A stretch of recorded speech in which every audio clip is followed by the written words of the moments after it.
Good morning, ladies and gentlemen. My name is Paul O'Neill from the Military Sciences team at RUSI, and it's my pleasure to welcome you to RUSI and this conversation about the UK contribution to the United Nations Multidimensional Integration Stabilisation Mission in Mali, MINUSMA, in British terms and much easier to say, Operation NEWCOMBE.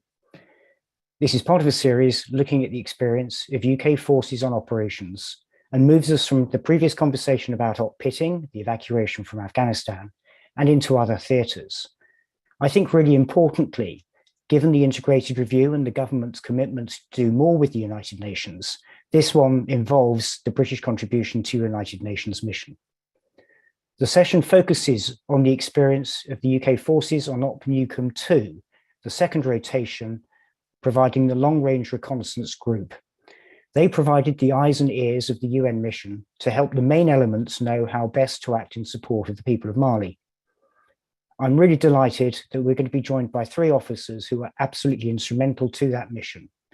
They'll speak about their experience on the mission between May and December of 2021 and have just finished their post-operational tour leave. This mission was part of the UN peacekeeping mission, I should stress, and not the French counter-terrorism mission, Operation Barkhane. Our speakers, Lieutenant Colonel Will Meddings, the commanding officer of the 2nd Battalion, the Royal Anglian Regiment, known as the Poachers. He commanded the UK Long-Range Reconnaissance Group on Op NEWCOMBE 2.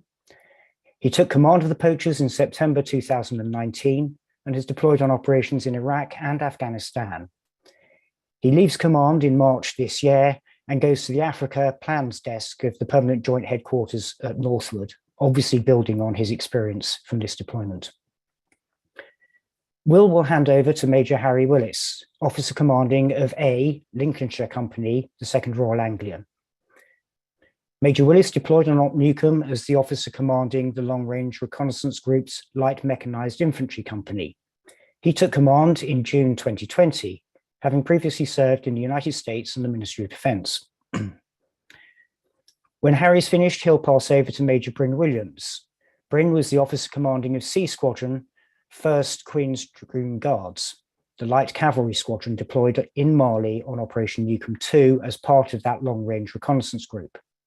He took command of the squadron in July 2020, having previously served as a military assistant to the Chief of the General Staff. He served on regimental duty throughout his career, completing operational deployments to Afghanistan, 2 of those, including with the Brigade Reconnaissance Force. When Bryn has finished, he'll pass it over to Will, who will then draw it all together for us. Overall, they'll speak for about 20 minutes, after which we'll have Q&A. Now, in relation to Q&A, a couple of things for you. Please note, first of all, that as usual, prepared remarks are on the record, but Q&A is off the record. So comments made in Q&A are not to be attributed to the individuals or to the event. If you do have questions, then please use the Q&A function on your screens. And if you would, please also provide your name and affiliation if appropriate, and I will do my best to get through this. But without further ado, I'll hand you over to Colonel Will to give you an overview of the mission. Thank you. And thanks very much, Paul, and thanks for having us. I think when I thought back about how I would start the story of the tour, I debated about going back to the journey start for 2 Royal Anglian, and the journey start for 2 Royal Anglian started in September of 2019. We were expecting to deploy to Kabul at the end of 2020 as the last part of Operation Toril, when I actually got a text message from the commanding officer who was handing over to me saying, "Do you know how to speak French? Because it might be quite useful. You'll be off to Mali in the middle of 2020. But actually, if I'm really going to set the scene for the entire operation, I have to go back a little bit further than that, and explain the genesis of why the UK contributed to the mission in Mali and why at that particular time. The UK had made a commitment to support or deploy troops on 2 UN missions at the same time. The first one would be the UN mission in Cyprus, which it still does and has for many years. And at the start, the second of those missions was the UN mission in South Sudan. And as that mission in South Sudan started to wrap up, the UK started to look at where its second UN mission would be, and it was looking for an area where it had a particular interest in the area, but also one where its contribution could be meaningful and valuable. And there are a couple of reasons why the UK wanted to contribute to a second UN peacekeeping mission. And that's because the UK has an interest in reform and improvement of UN peacekeeping. It's a big contributor financially to the UN Peacekeeping Fund, but also it wants to inform and improve the way that peacekeeping is delivered. And it can't do that simply by paying in. You have to commit blood as well as treasure. And that's the moral reason, really. If you're speaking of change to a process or to a difficult organization, then you have to actually demonstrate real commitment. You have to put yourself in a position of danger as well to be able to talk about how things could be done better. But the second is a practical reason, and that is if you really want to talk about how things could be done better and what changes need to be made, you have to be in the organization, you have to be on the mission with your fingers feeling the dirt and the dust, so you can understand what could be more efficient, what could be more effective. You need to see the needs of the mission firsthand. And so that was the reason why the UK was focused on this second UN peacekeeping mission.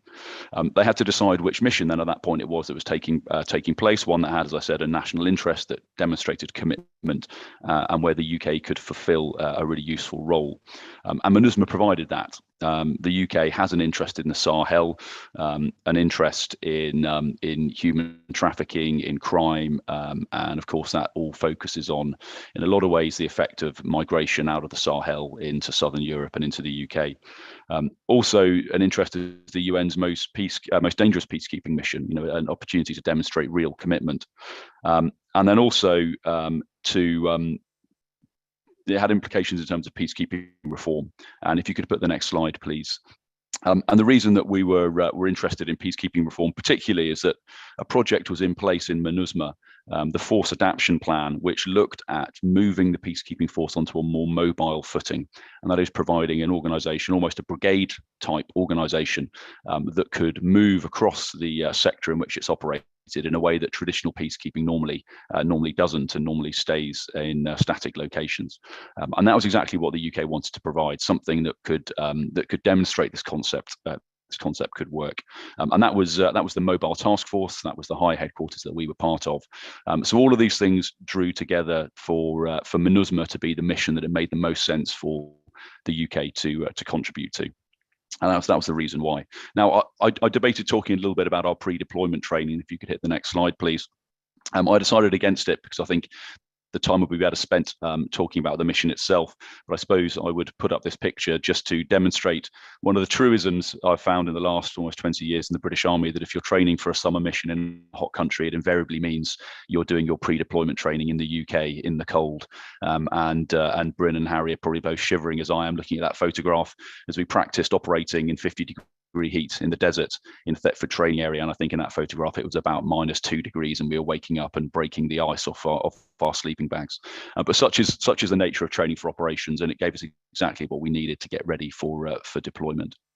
We can have the next slide, please.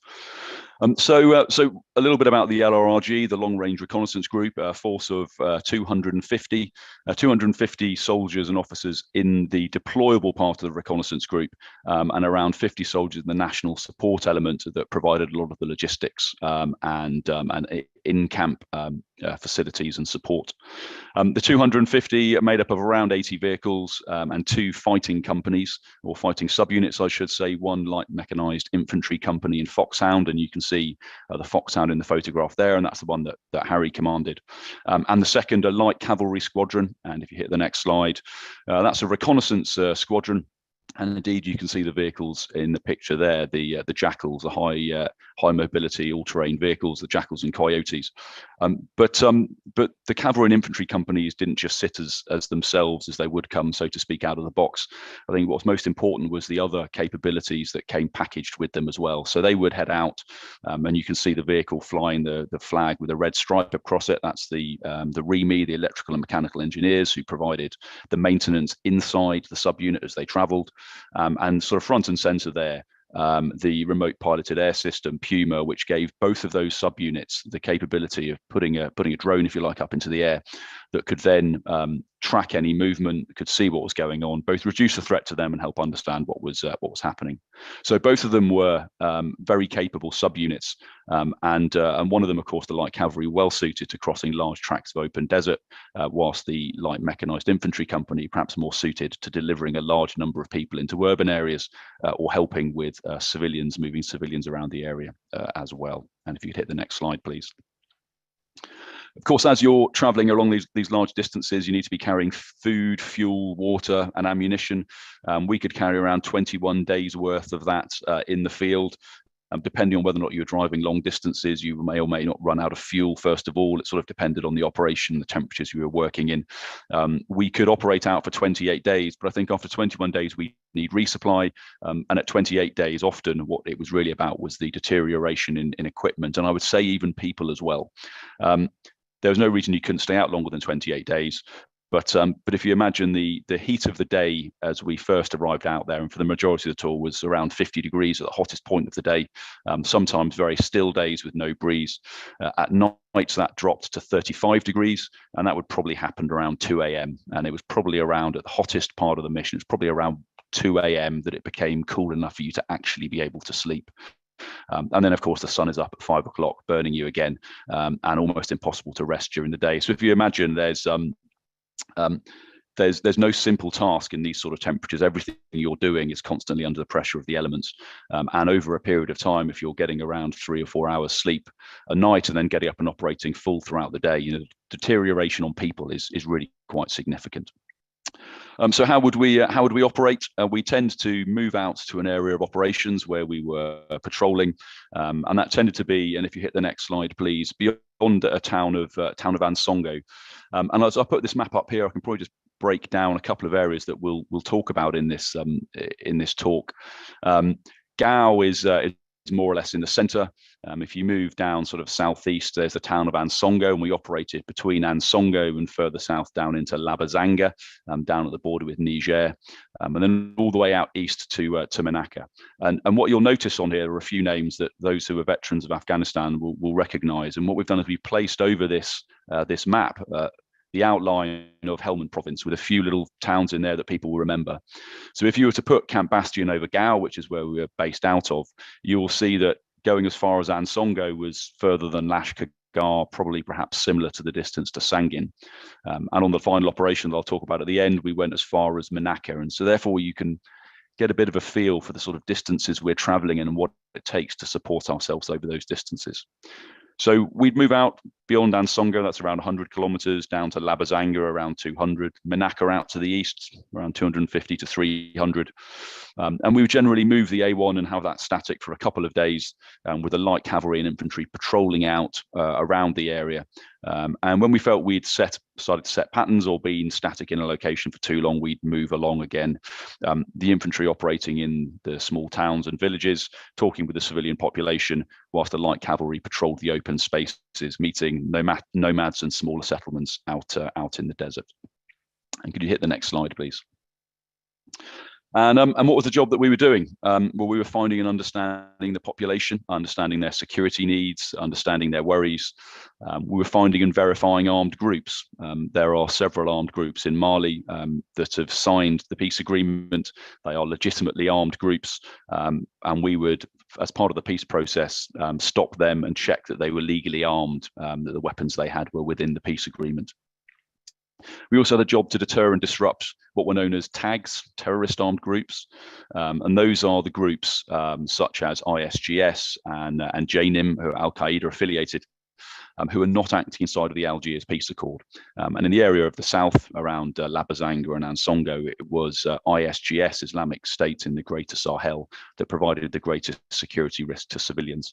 And in the truest sense of UN peacekeeping missions, an important part of what we were doing was protecting civilians and keeping them secure against a threat of robbery and murder and intimidation by the Islamic State in the Greater Sahel. So those are the two groups that we were largely worried about when it came to providing security. And I think that largely sets the scene for the operations that we were carrying out. You can see in this photograph the sort of conditions that we were operating in. This was a large dust storm that arrived on a patrol, and we probably had one of these certainly every week at the early part in the wet season, quickly followed by a torrential downpour, and then suddenly the sun coming out again and baking it dry. But you can therefore get a feeling of the sort of mission that we were involved in, the conditions that we had to deal with. And what I'll do is I'll hand over to Harry and Bryn to talk a little bit about a company commander's or a squadron commander's perspective of the tactical operations that they took part in.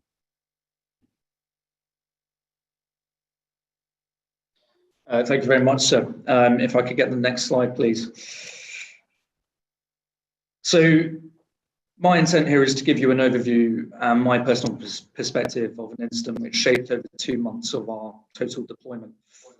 And it's a question of expectation versus reality. So the expectation, we just recovered from our first long patrol, and we knew the next patrol would be focused to the south of Gao. We knew the general plan would be to get into the villages and settlements lining the eastern bank of the River Niger, to understand their security concerns while concurrently deterring and disrupting the terrorist armed groups. We completed an estimate and gave orders, and we're looking forward to refining and developing some of the skills we used on our first long patrol to a town called Tin Hammer. But then the reality hit. It was the night before we departed Camp Bagnold, our home in Gao, and at 1 a.m. I was woken by the task group chief of staff, informing me that something bad had happened in a village called Wataguna. Now we knew of Wataguna, a village halfway between Fama outposts in the village that the colonel has just outlined, in Ansongo, and the town of Labazanga. And although we knew we would engage with it during the patrol at some stage, it was not a high priority. Next slide, please. So, hasty deployment. As the intelligence developed, the incident in Wataguna went from bad to worse. When we launched from from Gao, we understood at least 6 people had been killed. Once we got to Wataguna, almost 200 kilometers away, and relatively close to the Niger border, it was strongly suspected that over 40 people had been murdered across 3 villages. On our route down, we had engaged with a Nigerian contribution to MINUSMA, the NERBAT, who gave some level of corroboration to the events. Our high headquarters in MINUSMA, the mobile task force, wanted forces on the ground to understand what happened and to prevent any further attacks on the locals. When we entered Wataguna, which we did as quickly as possible, we didn't know what to expect. The entrances to the devastated villages were littered with families carrying all their worldly possessions in any way they could. They were desperate to get out of there by any means possible, including hitchhiking with any vehicle which would stop. We positioned ourselves to protect the village residents and took our time to work to find and understand. Next slide, please. And for me, this was a question of aggressive positioning, but soft posturing. When we entered the village, it was clear that the trauma still saturated the area. We encountered children suffering from narcoleptic fits triggered by loud noises, and the only pattern of life was those trying to escape the area. We were trying to place platoon groups in villages, which I then held them responsible for protecting and understanding, and sometimes we wouldn't see them for days on end. Next slide, please. We were able to afford junior commanders a lot of mission command through giving them time and space to slowly and deliberately build rapport with the locals. We enabled the platoons throughout with satelliting groups in high mobility tactical vehicles, the Coyotes and Jackals. These HMTVs were able to deter, disrupt, and strike at a moment's notice if the terrorist armed groups tried to attack. And they were able to lurk in the depth, which I found personally deeply useful. We therefore tried and largely achieved aggressive positioning to deter the further threats of violence, but we presented a very soft posture to better link with and understand the population. And I think that mix of hard and soft postures unhinged any attempts from the terrorists to carry out any further attacks. Next slide, please. We made some use of night patrolling too, dismounted. And by being there when the locals went to sleep and being right there when they woke up, we clearly demonstrated the protection we provided. Night patrolling generated some interest from the mobile task force, our higher headquarters, and MINUSMA, as no other nation in MINUSMA conducted dismounted night patrols. Because no one else did it, the terrorists didn't expect or look for it, and we made significant intelligence gains through the use of night patrols. Persistent presence also. So although the LRG is primarily an information gathering tool for the mobile task force in MINUSMA, its foundational purpose, as the Colonel has alluded to, is protecting civilians. The force design means that LRG is capable of projecting into very hard to reach areas where local security may not have the means of getting to and delivering any sort of military means. The long-range Reiki group is therefore fully expeditionary, and throughout the tour it was a case of what you see is all there is. And if there were any issues in terms of vehicle availability, you had to work through them. Dynamic risk assessments were therefore a tool that certainly myself, Bryn, and I'm sure the Colonel constantly used. However, the massacres in Wataguna needed less of the expeditionary, despite it being over 200 kilometers away from our home base, and more of the persistent presence. The ability to spend the amount of time we did in Wataguna and the surrounding villages was due to the agility of the sustainment function. The sustainment allowed us to spend weeks in the area, and the persistence paid off. The children slowly warmed to us, and then the adolescents, and slowly but surely the adults. And all these levels were achieved with the support of an assistant community liaison officer from the local town. And he gave us considerable access. And combined with the deployed cultural advisor from UK, they delivered incredible access and context. And it was the start of something which looked and felt like integrated action. The presence and projection we provided gave the locals the time and space to breathe and grieve following the massacres.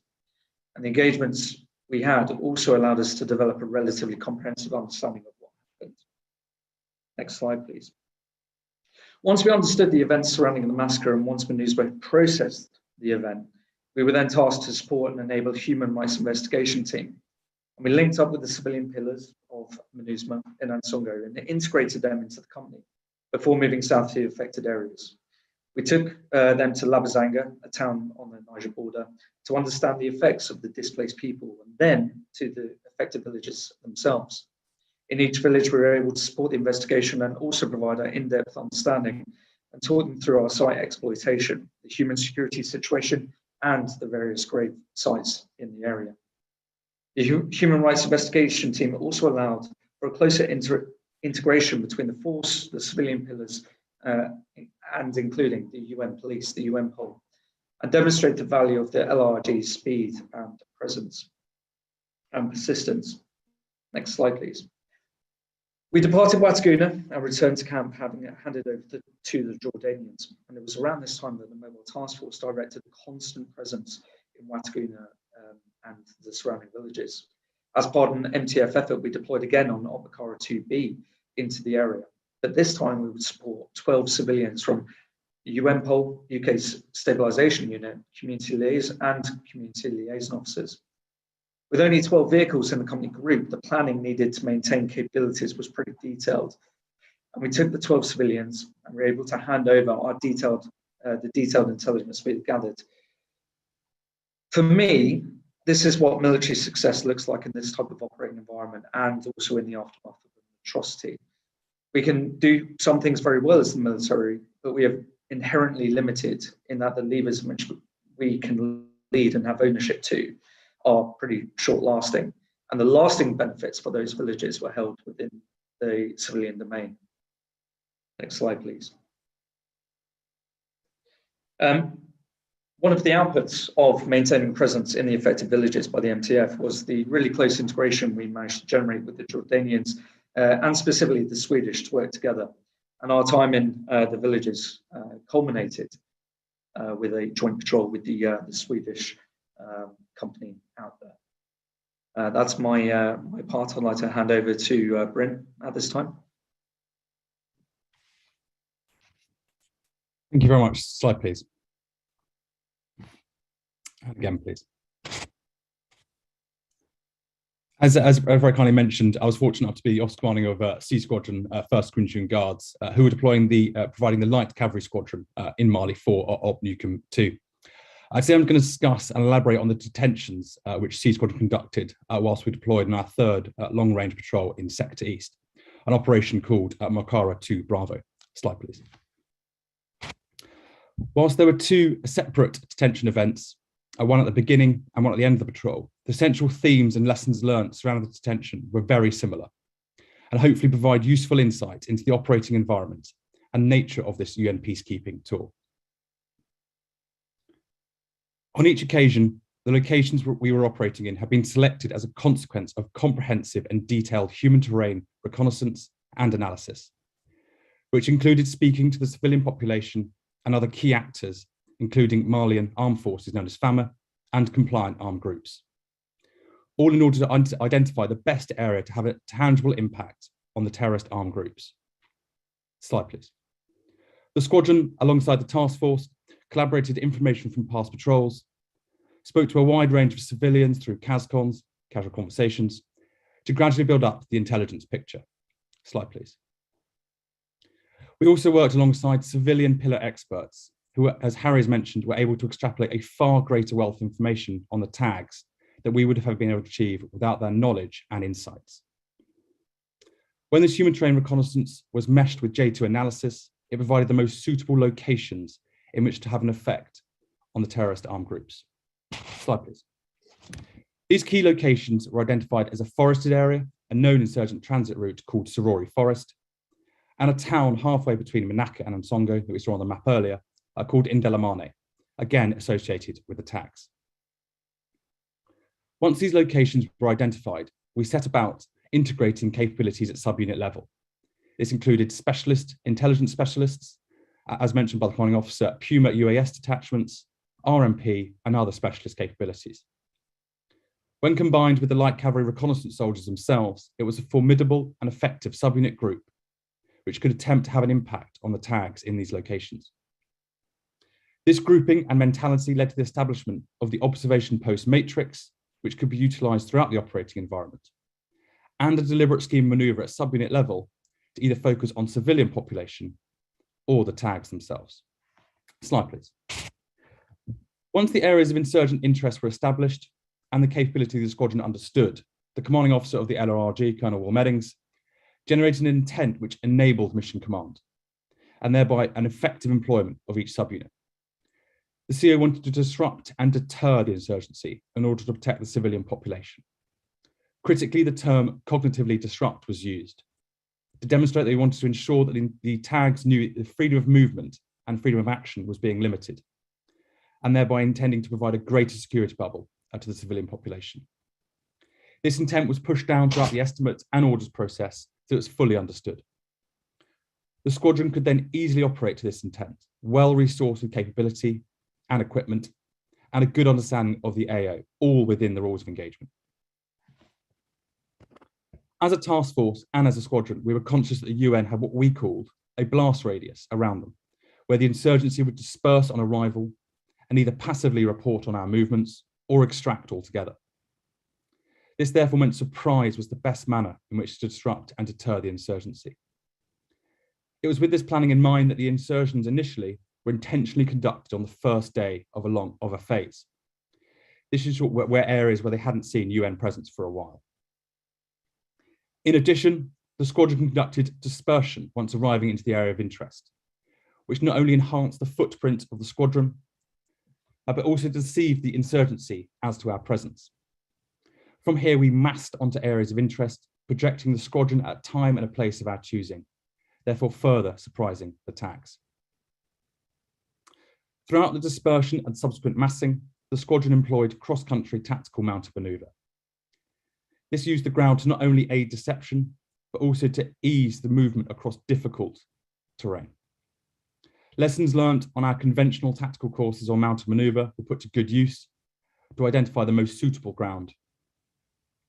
Whilst we knew that we were unable to be completely covert due to the role and the terrain, we could at least be covered in our approaches. On both occasions, the location, capability, and approach scheme and maneuver worked, and we interdicted insurgents who were in possession of weapons and demonstrating nefarious activities. We interdicted tags where they least expected it, proving that we're putting UN berets in remote locations. The detentions themselves were enabled by a comprehensive and fit for purpose set of rules of engagement, enabling the effective deployment of a peacekeeping force in Mali. These rules of engagement had been rehearsed consistently throughout the pre-deployment cycle and routinely refreshed once deployed to ensure everyone was comfortable with their parameters. Once detained, there were challenges associated with the expeditionary style of operating, which had not routinely been seen recently by regular forces. Essentially, the detainees had to be processed whilst continuing to operate on long-range patrols at the subunit level, illustrating the importance of detainee handling courses and rehearsals throughout the MST pipeline. From the subunit level, there was a multinational and multi-agency response as we received support from across the UN to help with the detainees. Specifically, this was from the Mobile Task Force, as mentioned by Harry, consisting of the Swedish, Germans, and Jordanians, as well as a plethora of organisations and agencies from across MINUSMA, including UNICEF. It is a testament to the diverse nature of the organisation and the working harmony which can be achieved when required. Throughout, we assessed that the capability of MINUSMA through these detentions was improved, as well as improving the lives of the civilian population by increasing their security, both indirectly and directly. I will now conclude this vignette and pass back to my officer.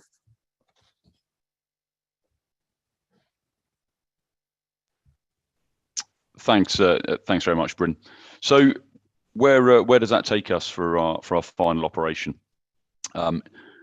We're then at the end of our tour, and what I want to talk about is the fourth and final long-range patrol that took place, and that's a long-range patrol out to the town of Manaka, what was known as Otmakara 3, and Otmakara 3 was around 300 kilometers away as the crow flies, but actually around 500 kilometers as you drive it. And if you'd hit the next slide, please, that will sort of show the sort of ground we're talking about. The area of Manaka was very different to the one in which we were operating up until that point. The threat of ISGS still existed, but security around Manaka was provided actually by the armed groups and the government of Mali working together. And in that respect, it was a very unusual area.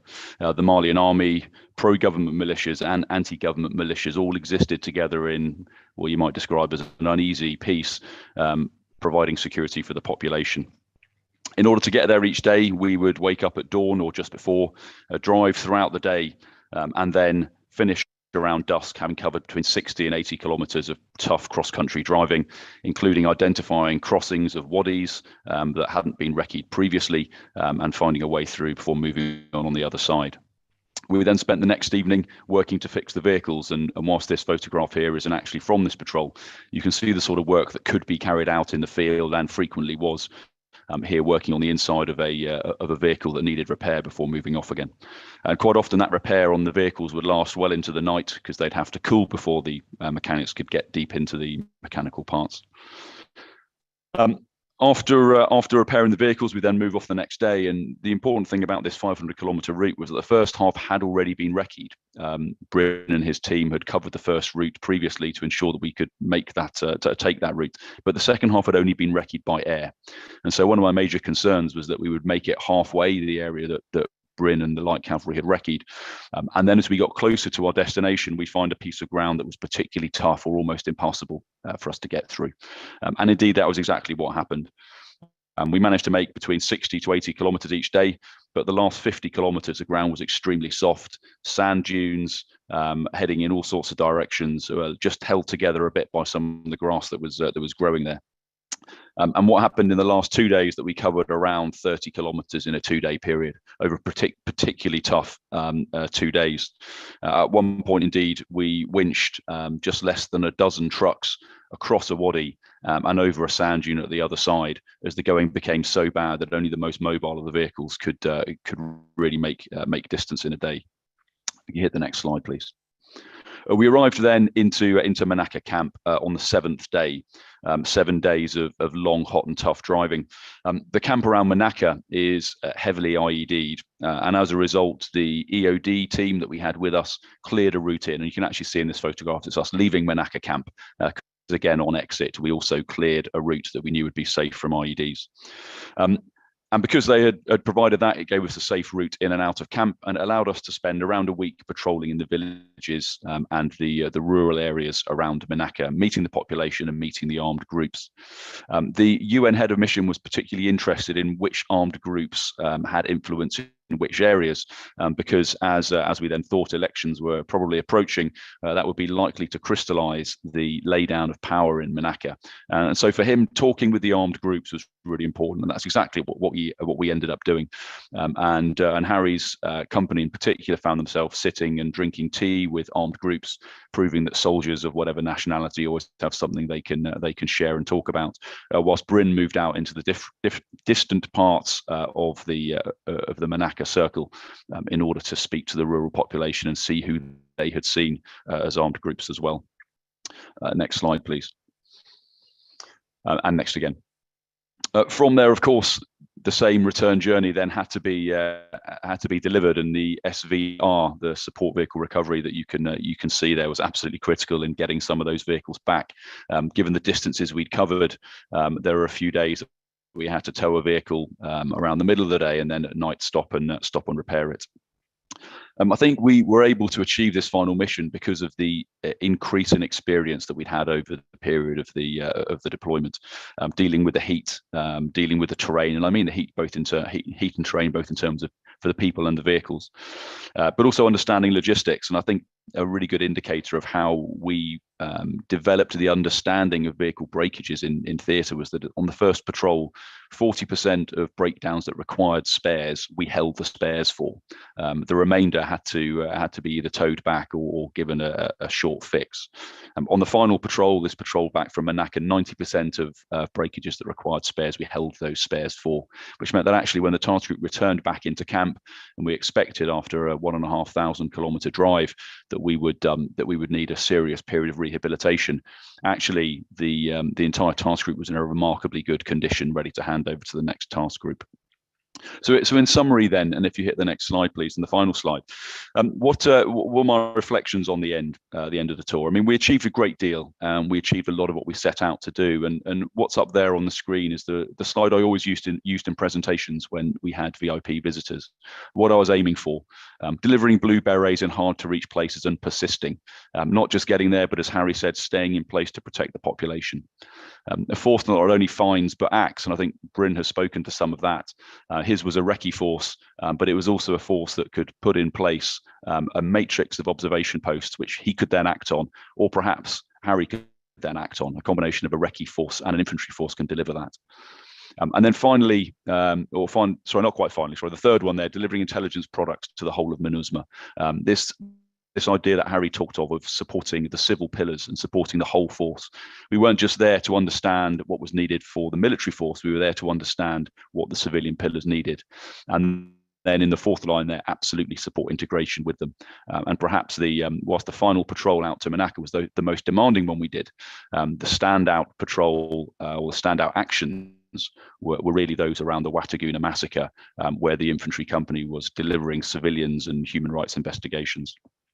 Personally, as I think about the lessons, it's exceptionally useful to have a combination of reconnaissance and infantry together, although I think perhaps not so important that we would restructure our army around it, but certainly that we must be able to work that way. And I think also the fact that were the terrain less harsh and the weather less harsh, we could have operated out in the terrain or out on operations for much longer, really only requiring resupplies of food, fuel and water, which leads to this view that long-range operations and long-term deployments out of forward operating bases are absolutely manageable. I think I would finally finish by saying it's an operation that was exceptionally well received by the soldiers. They absolutely loved doing what are very difficult and demanding patrols, but ultimately what soldiers join the army to do. And we came back from this operation with a large number of very well experienced soldiers and operating in the harshest of circumstances, something that's truly valuable to the British Army and our unit in the future. Paul, I'll hand back over to you now because I know there are some questions that people want to ask us. Will, Harry and Bryn, thank you very much for that really fascinating presentation. And the fact is we've got about 20 minutes left and 23 questions already. Foolishly, therefore, I will remind people about how to lodge questions. Please use the Q&A function and provide your name and affiliation, and I will do my best to go through those. Zvile, if we could stop the recording, please, because as I said at the outset, thank you.